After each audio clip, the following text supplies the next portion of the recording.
Okay, so last question, it was question E.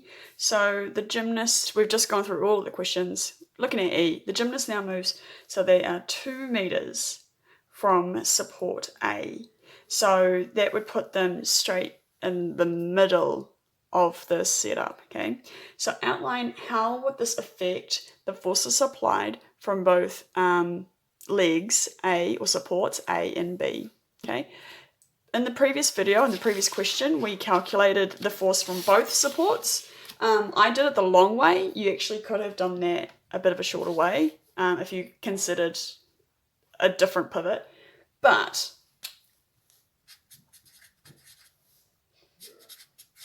what we calculated last time is that support A had to provide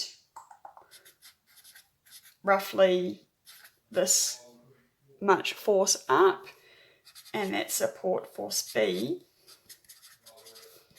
had to provide about 174 newtons up as well. This makes a bit of sense because if you're closer to this end, your force is going to be acting more on this support than that support, right? If you're thinking this is unevenly balanced.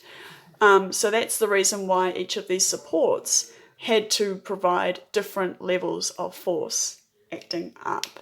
But if you were to move the gymnast into the center, that would mean that they're evenly distributing their weight across this whole setup. And that means that support A and B would be providing the same amount of upwards force. So what you could do is explain that and then justify it by doing some calculations. You could add this together.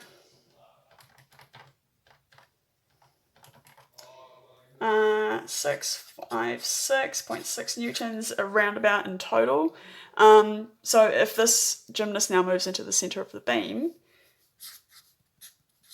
you're going to get roughly about 328 newtons of force acting up at each support, because now all of the force from the gymnast and the beam is distributed down the middle, which means that we have a symmetrical situation. A and B are both going to provide the same amount of upward support force. Thanks for watching this little bit of a series on these videos. Like I said, if you have got any questions, just ask, send me an email or send me a message.